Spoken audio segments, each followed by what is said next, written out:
What was the last decision you made? Was it to do with something that you ate?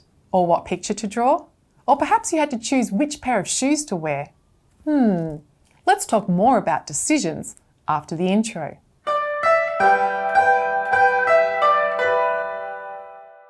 Hi, I'm Alex, and welcome to this episode of Grow Your Brain. Now, I don't know about you, but I've already made a heap of decisions today.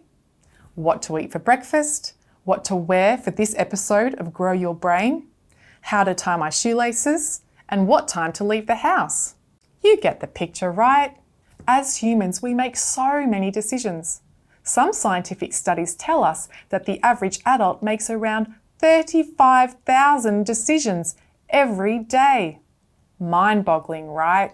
But decisions come in all sizes.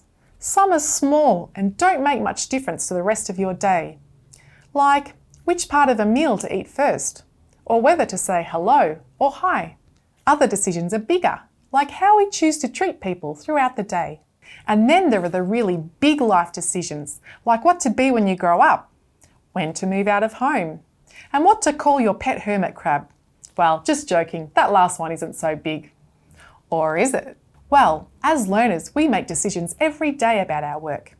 This brings me to one of my favourite Grow Your Brain practices. It's called Choose Your Tools and Strategies. Like everything, we learn to make better decisions with practice. Choosing which tools and strategies to use when you're working on problems lets you practice the art of decision making. It lets you do more of the thinking, and it also lets you pick the tools and strategies that are just right for you. Let me show you an example. Today, my learning job is counting. I'm exploring and counting different collections. This is my first collection. My job is to count how many blocks there are. But I get to choose my strategies. I'm going to start with the line them up strategy because that'll make them easier to count. Then I'm going to use the point and count strategy, like this.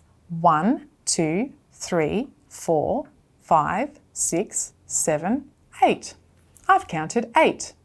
Now that time I only used my finger as a tool to help me count, but there are other tools that we can use to help with counting.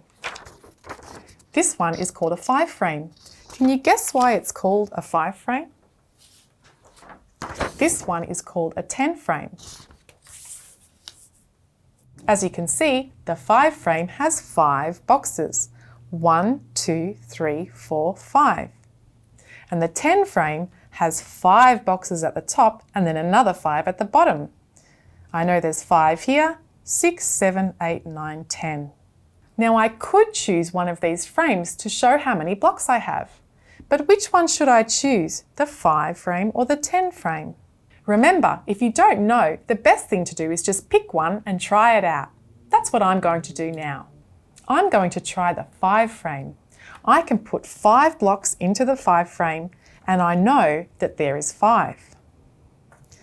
Then I can use the count on strategy to count the rest. 5, 6, 7, 8. Looks like there's still 8. This time I added another tool. I used a 5 frame. I also used a different strategy. I used the count on strategy. I chose a tool, a strategy, and if someone asked me to, I could explain to them how I know there's 8. Which tool and strategy would you use if it were you?